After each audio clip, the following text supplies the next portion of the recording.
Katrina Brittingham, and co-host the incomparable Dr. The Real Deal Love, Edward Johnson. Sit back and relax while we give you advice and tips on business matters and matters of the heart for busy executives.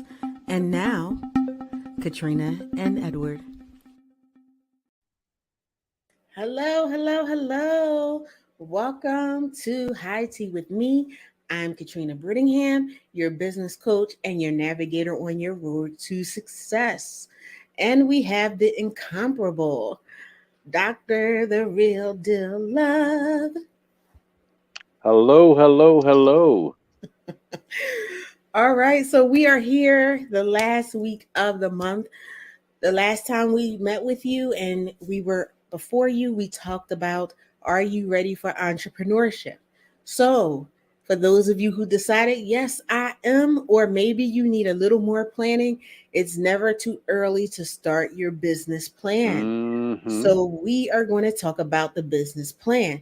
For those of you who have been in business for quite some time, it may be time for you to revisit your business plan if you did not do that at the end of 2022. All right, or the last quarter of 2022. So, business plans do exactly that. It helps you run your business, it helps you plan your business.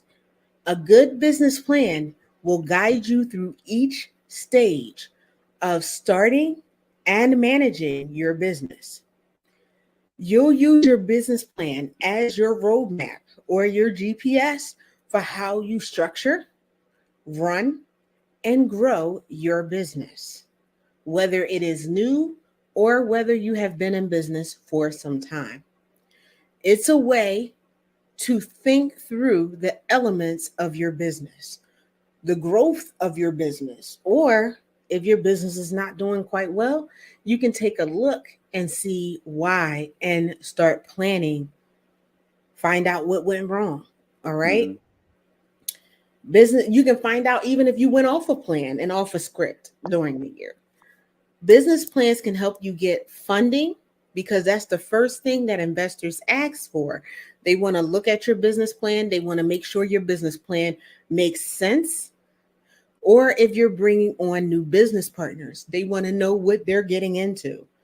Investors want to feel confident that they'll see a return on their investment. When people invest in you, they want to get their money back and they're going to talk to you about their money, whether it's 20%, 30%, however much they're going to take of your business once they invest. Also, if you have stocks with your business, people who buy your stock, they want a return on their investment. They're not just buying it because they're being nice. They want to get a return. So they Mm-hmm. want to make sure that you have a solid business plan. Your business plan is a tool to use that you use to convince people that you are working with, whether it's investing or whether it's someone working. Even employees look at your business plan. So it is a smart choice to have. Mm-hmm. All right. So I'm going to ask this question, put you on the spot. Do you have a business plan, Dr. Love? Yes, I do. How often do you look at it? Oh, Lord. I view it at least twice a year. Okay. Yep. Because And business. revise, and revise. There's some revisions that has to be made, with the business plan because things change, Yes. systems change, you know what I'm saying? So you definitely have to, revise some things, revisit, with your Yes. business plan. So absolutely. If you wasn't, I'm be like, you need to call Mm-hmm. me. Mm-hmm. hmm the question is because I did it with someone, early on. What should someone look to pay for a business plan? What are the numbers from what to Mm. what? We are going to get into that. Okay. We are going to get into that as far as the cost for having a business plan written. Mm-hmm. and options that you have. So that's a good question. We're going to put a pin in that. We're going to let So you know. yes, and he's always 10 steps ahead of me. So um as far as asking the right questions, I do want to take the time to let you know I have different screens going on for the different social medias. So if you see me looking over here, I am paying attention. I'm just looking at the other screens and monitors. All right. So now, before we talk about costs, we have to go into picking a business plan format that works for you because that depends on how much it's going to cost. Mm-hmm. As I'm saying, always the right questions. Always, Mm-hmm. always.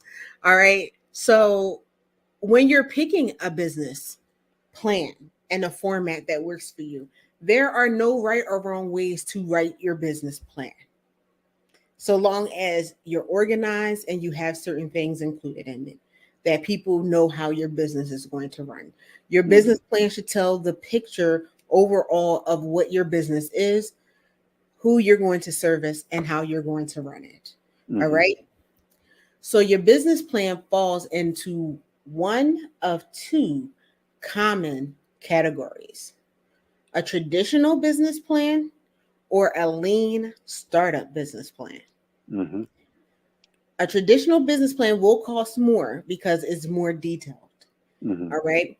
So they are more common. I tell people go with the more common one because when you go before investors, they're used to seeing business plans, and these are the ones that they're going to see most of the time. Mm-hmm. So it uses a standard structure. It encourages you to go into detail in each section, which investors want to see. They tend to require more work up front and cost more money up front and can be dozens of pages long. Lean startup business plans are less common. This is why you want to use the traditional. Because as we know, if something is less common, people are not going to necessarily look at it favorably, especially people who are have been in business for a while or doing business venture capital for a while. If it's Mm-hmm. not what they're looking for, they're going to scoot it over. It's sort of like your resume. There's a traditional type of resume.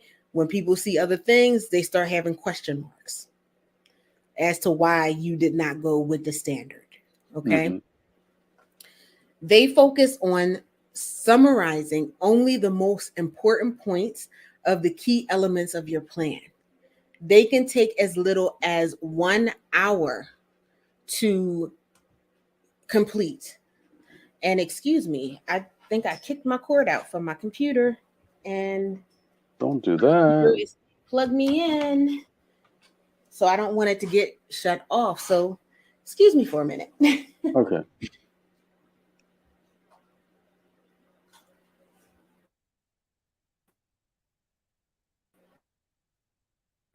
All right.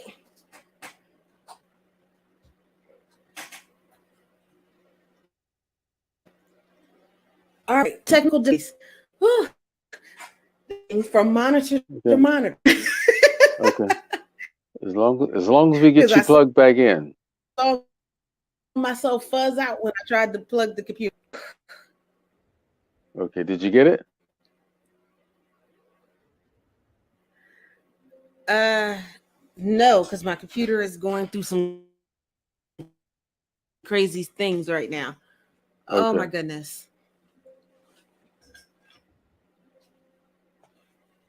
See, ladies and gentlemen, we're having a technical difficulty, but we will resume programming in just a few moments.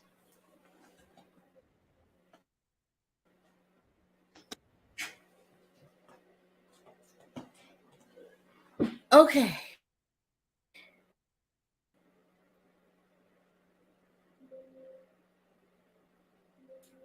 Huh.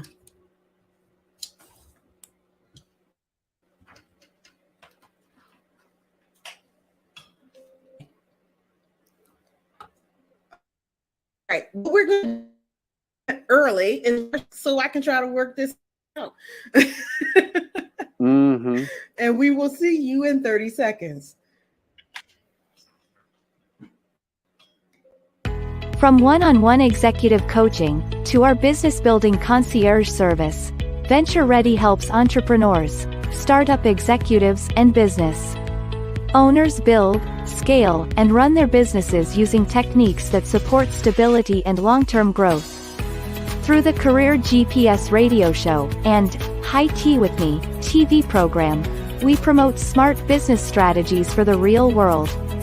Then, in our one-on-one coaching programs, we help entrepreneurs go beyond the vision board to realize their big vision into a tangible business with a promising future. If you're waiting to feel legit, here's the thing: you have to legitimize yourself. It's time to stop treating your business like a hobby. Get real, it's your career. So let me ask you, are you venture ready?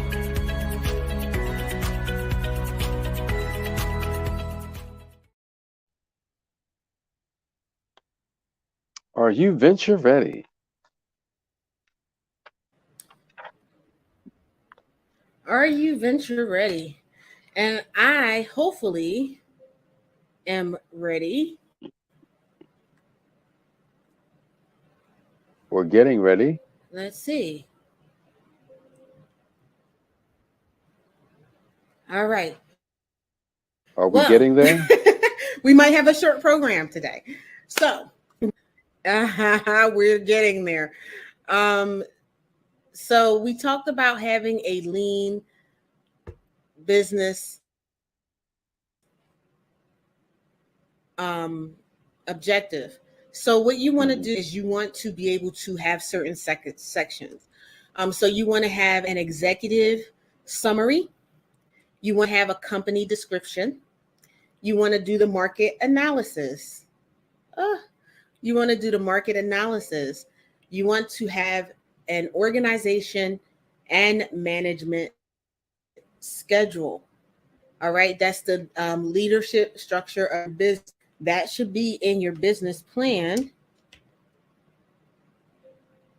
That is so interesting. I don't know what is going on with my computer right now. Um, yeah, I'm not liking this at all.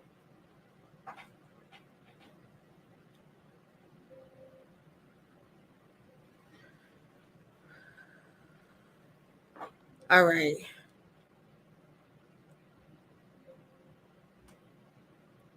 I'm hoping you can see me. I can see you. Um, It blacks out every once in a while.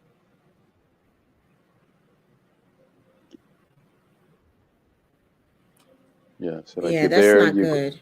you're gone, then you come back on, but you're still gone now. Okay. So, Dr. Love, while I'm getting this together, why don't you talk to the audience about your business plan and how you came to create it? Well, in terms of the summary, it takes a lot of thought to go into creating a successful business plan. And my start was I started a lean survival machine. That's just starting with the plan, just starting the basics.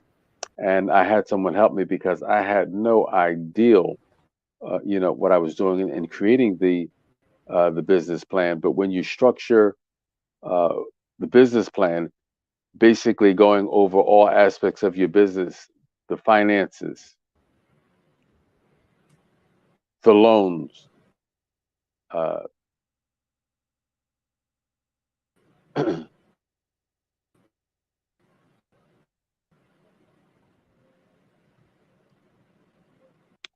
structuring the organization, the offices in the company. So I've really been,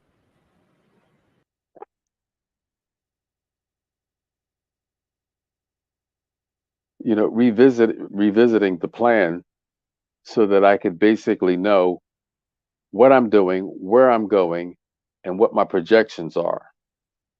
Okay. So in the relationship businesses, just targeting my customers so that I know when it comes down to customers, who is my customer and how will I service them. And all that is documented in the business plan. So when you start your business plan, you just want to kind of like pull all the aspects of your business together. Uh,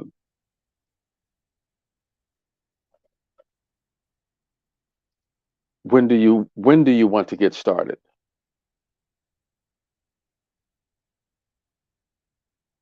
How will you? Are you still there?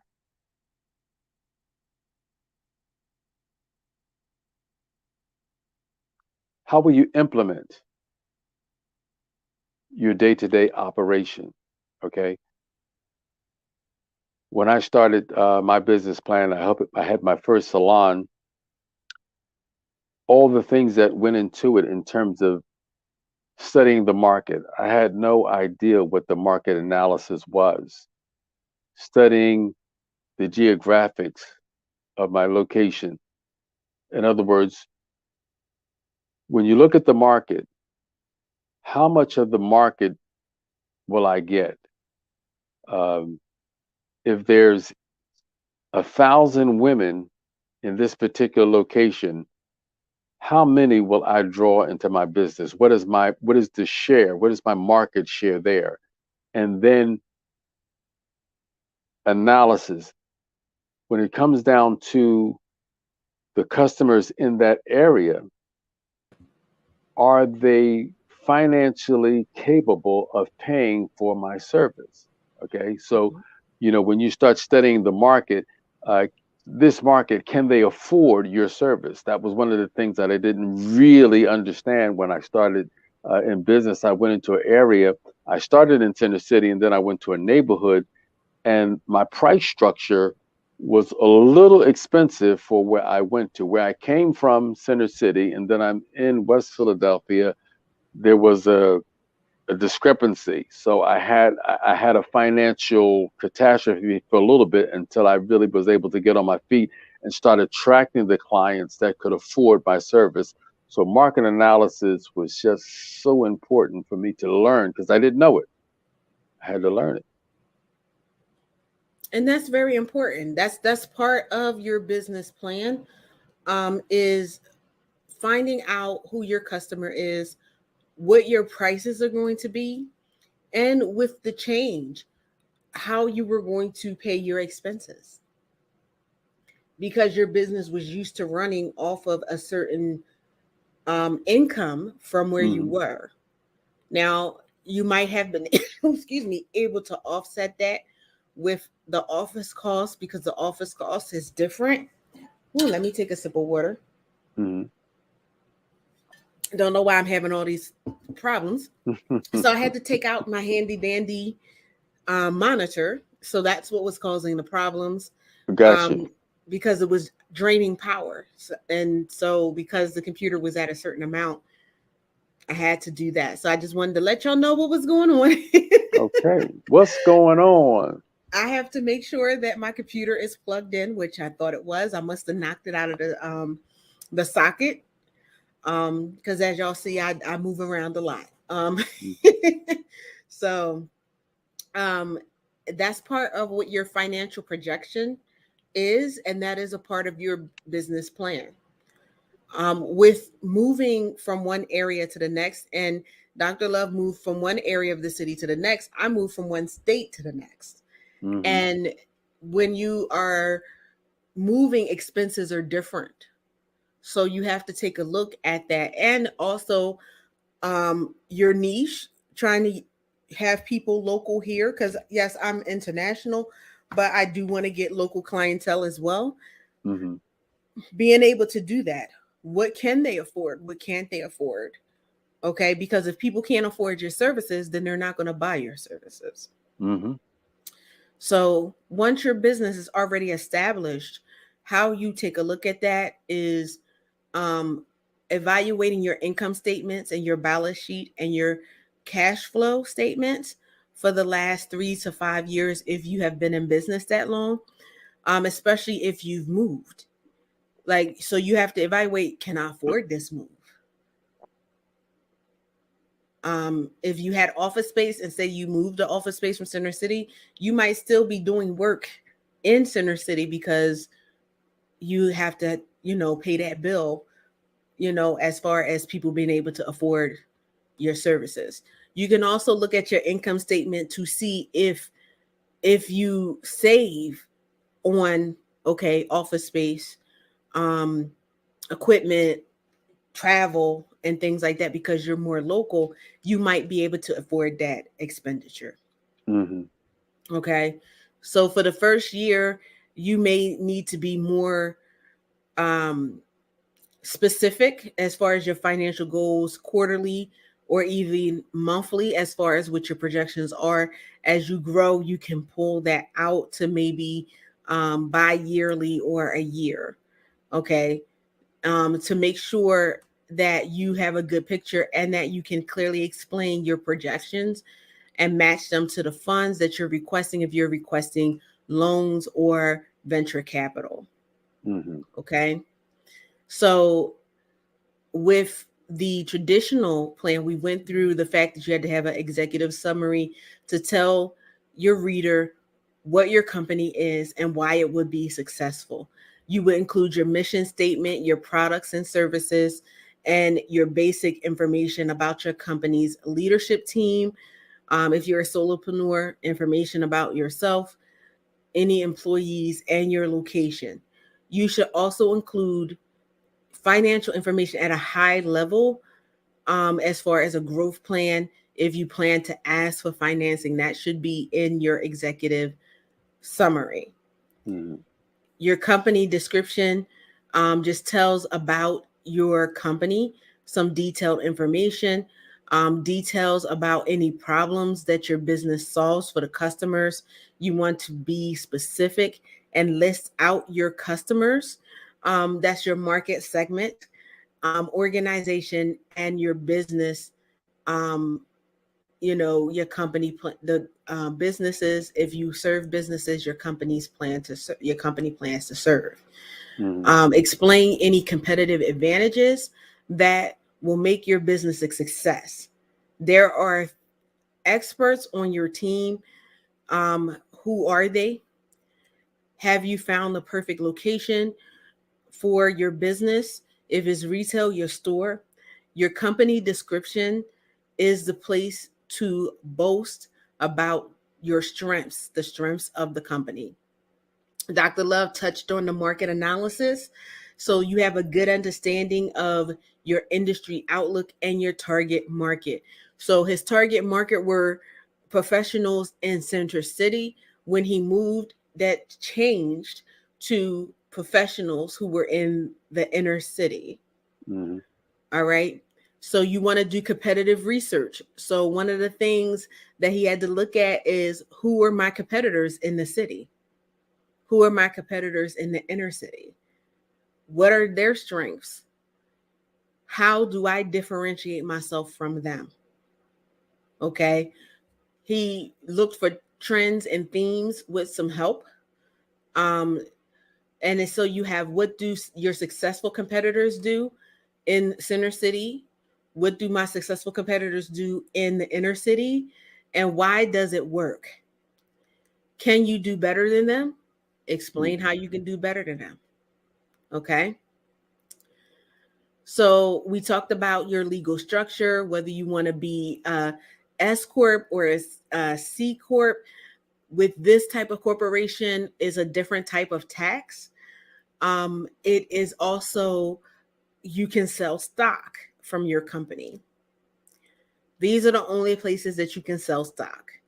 You Mm-hmm. can form a general or a limited partnership, or if you're a sole proprietor, you can set up as a sole proprietor. This is the time where you can actually name the company after yourself. Your Mm-hmm. first name, your last name, business. Okay. If you're a limited liability company, you can be a sole proprietor as a limited liability company. That would be Katrina Brittingham, LLC. Mm-hmm.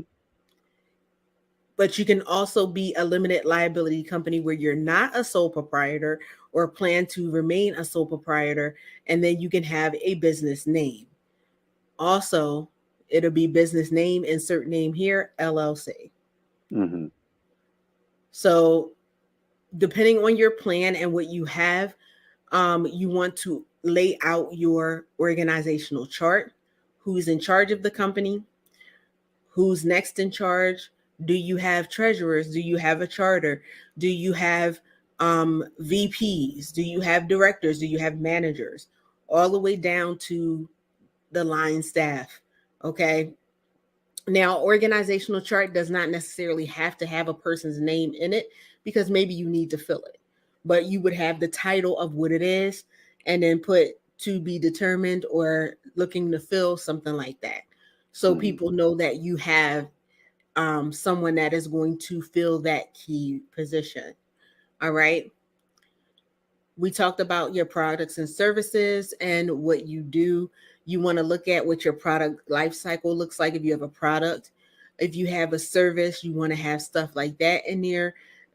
Share your plans for intellectual property, like your copyright or patent, your trademarks, and things like that. So you want to make sure that you are as detailed as possible in that section. For marketing and sales, you want to put your marketing and sales strategy. For funding, you want to make sure that you are specifying what type of funding you are looking for. You want to clearly explain how much funding you need over the next 5 years and what you'll use it for. Okay. Mm-hmm. Specify whether you want debt or equity in terms of how you would like it applied.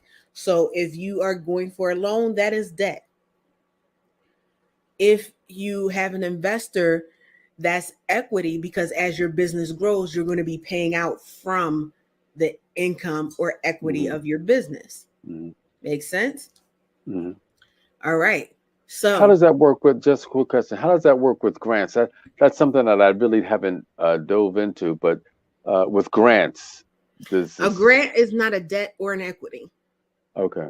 A grant is a, for lack of a better word, a gift. Okay. But you have to follow the details within the grant. If you don't, then it is subject to be payable and will turn into a debt. Okay.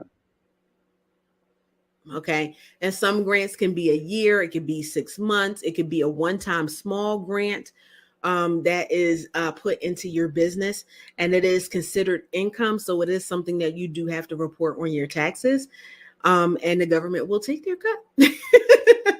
Mm-hmm. Mm-hmm. But if you're talking about getting a grant, that's a whole nother program, and we can do another program on that, Mm-hmm. because it's a lot that goes into that, where you A have to lot. register and all of that stuff, which I have done, and it is a process.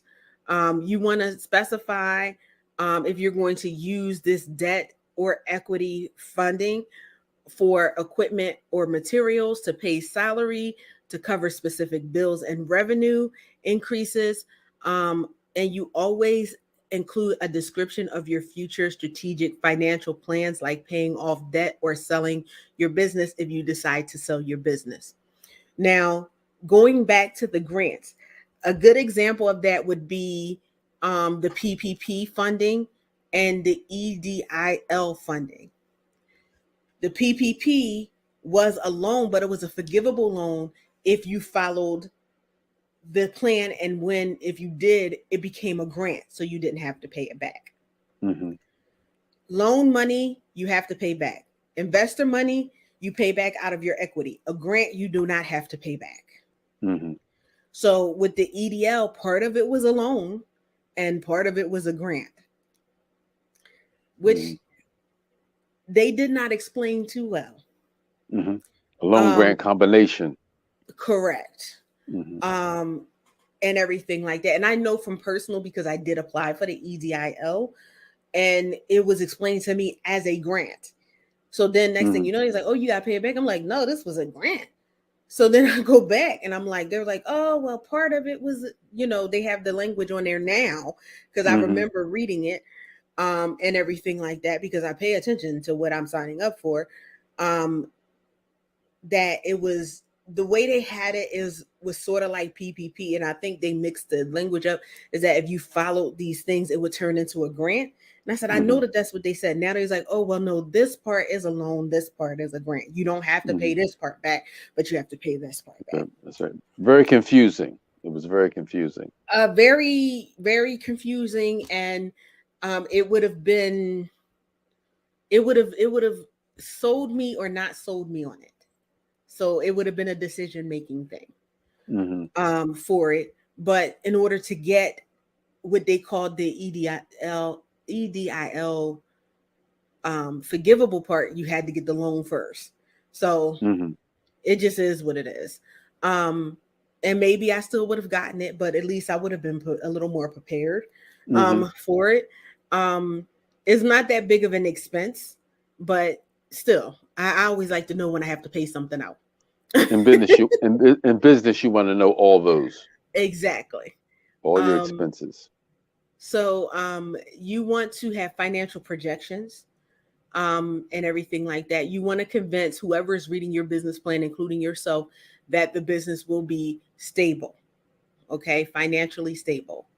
All right. You want to have established your income statements, your balance sheet, your cash flows, your statements for the last 3 years if you've been in business long enough. If you have any collateral you can put up against any loans, that needs to be in your business plan as well. All right. Try to have a perspective financial outlook for the past 5 years, included forecasted income and everything like that for your year. Capital expenditures. That's what you're going to be spending for the year within that year of your business. All right. So finally, we have the appendix. You want to use the appendix to provide supporting documentation and other materials, um, especially if they request anything else. Common items include its credit histories, personal and business resumes of your history of working or you're working in your business, product pictures, letters of reference from customers, licenses, permits, patents, legal documents, and other contracts that you may have that will affect the business financially. All right. So that is the traditional plan. A lean plan is a little bit smaller. So you would have any key partnerships that we explained, any key activities, any key resources. So you can leverage value for your customer by including your staff, any capital or intellectual property. Don't forget to leverage, and you can do this in a traditional plan um, for services that might be available to women, veterans, Native Americans, and hub zone businesses.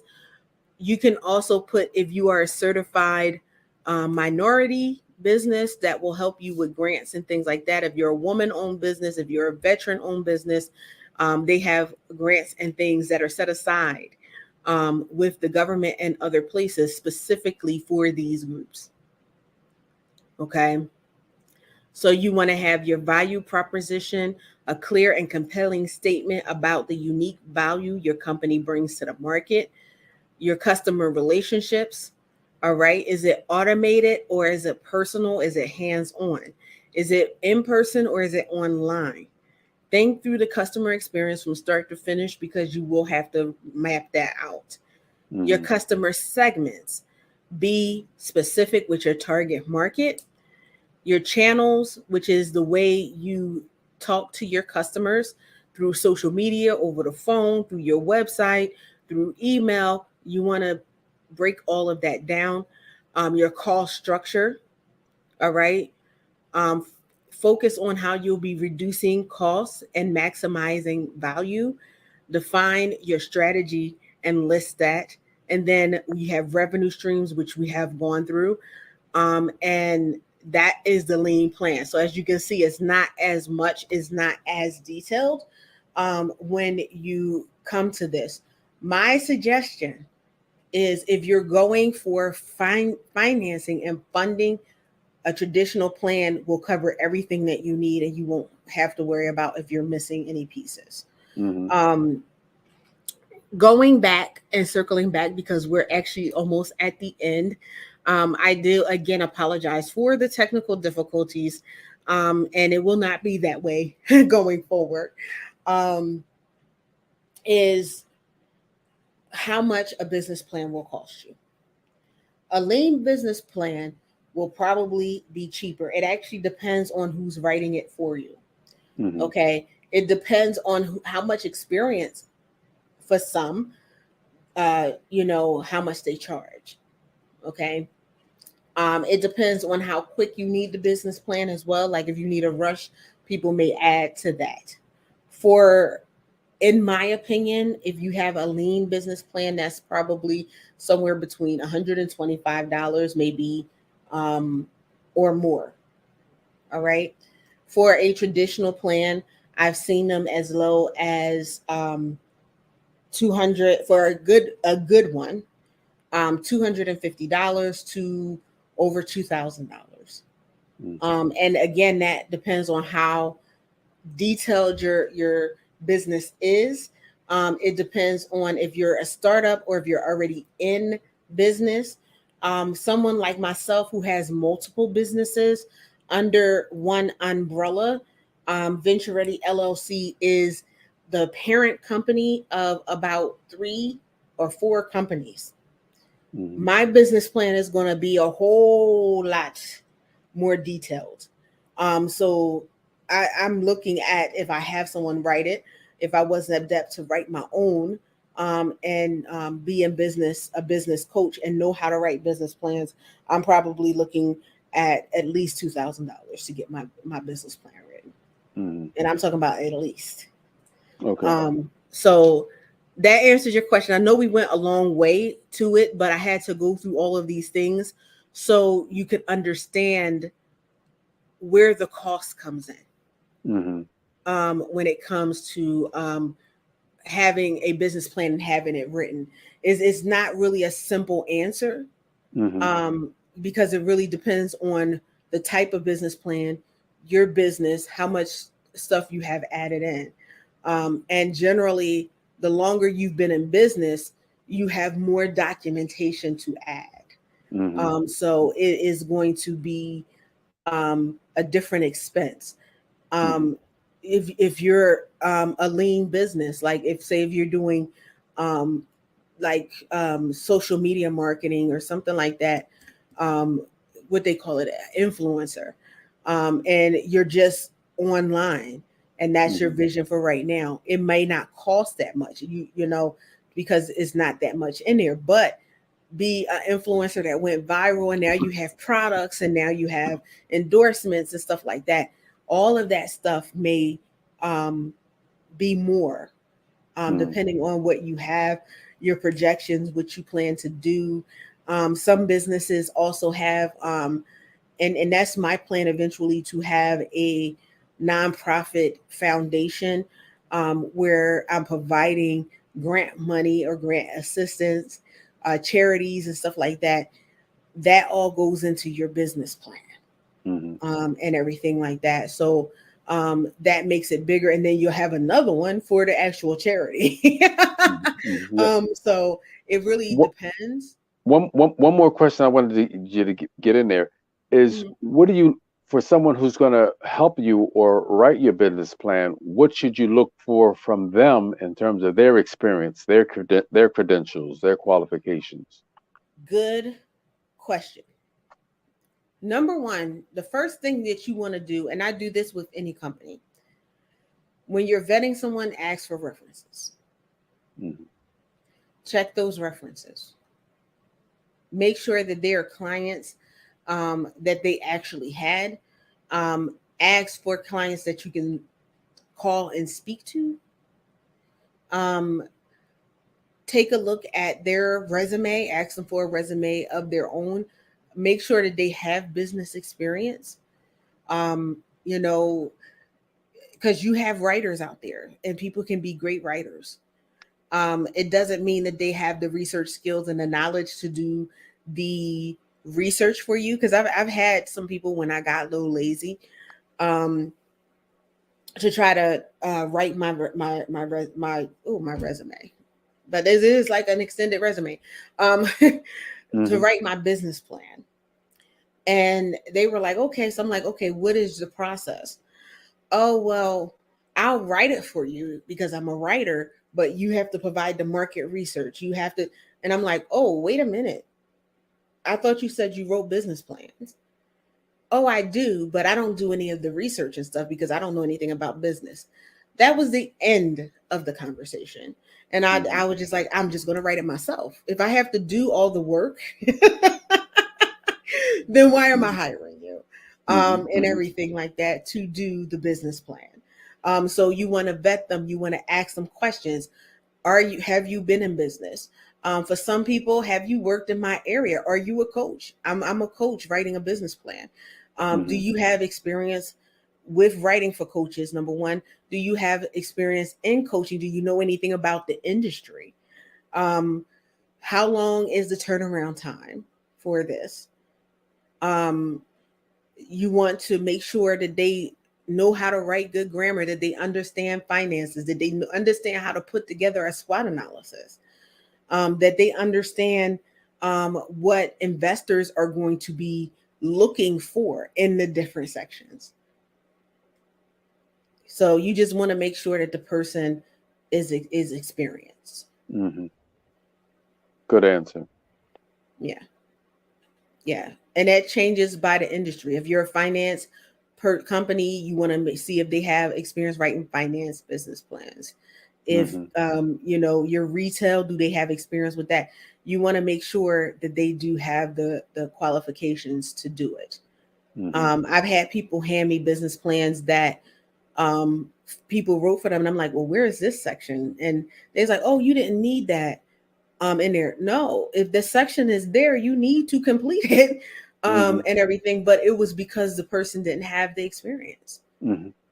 and everything like that. So I've redone business plans that other people have had done with people who were skilled writers but didn't have the business experience, The experience. or even because what I'll say is, even if the person has the gumption to do it, okay, I might not know it, but let me look up what a SWOT analysis is. Mm-hmm. Okay, strengths, weaknesses, opportunities, da, da, da, da. Okay, that's part of the market research. What would be the strengths for this type of environment? What would be the opportunities? What would be the weaknesses? What would be the threats? The only thing I would say that you should have, because no one can write that for you, is your mission, your value proposition, and your vision. Those are Mm-hmm. yours. Mm-hmm. No one should be writing those for you Mm-hmm. Yeah. because it's your vision. It's not Right. theirs. Yeah, they can help you, you know what I'm saying? Because that was something that hit big. What is your vision, statement? What is your mission statement, Mhm. And there again, it's like how do you word, what you see your business delivering to the public, So they can Right. help you, but like you said, it's your vision. And that is a difference between wordsmithing and them creating it. Mm-hmm. Like you can have an idea, say, okay, this is what I have, and have something written out. They can wordsmith it, make it sound wonderful. Mm-hmm. But they should not be giving you what your overall vision is. That's your Mm-hmm. vision. And that's what I tell people. Like, I can help you with that, but this isn't Katrina's company. It's not Katrina's vision. Mm-hmm. Because when you do that, you'll have somebody write something and be like, that's not even what I wanted. Mm-hmm. That that's Mm-hmm. not that's not what I envisioned. Yeah, Mm-hmm. because you didn't write the vision. Yes, that's right. So that's what it is. Have I answered all of your questions, Dr. Love? Yes, yes, you've answered all of them remarkably. Awesome. Awesome, awesome. And we are at that time. Woo, we are at that time. Yes, very eventful, very eventful. So we do thank you so much for joining us for this episode, this crazy episode of High Tea with me. But it shows again, as an entrepreneur, things happen, things that you don't expect Mhm. happens, and you have to adjust on the fly. On the When fly. you are live and everything like that, things happen, and you have to just go with the flow. Um, Hmm. Always knowing that we always get better.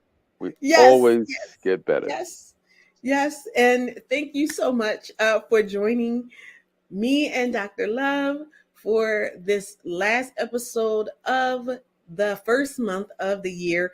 So we will see you in February with the love topic. Bye bye. Thank you for joining us for another episode of High Tea with me. To be a sponsor or a guest, contact us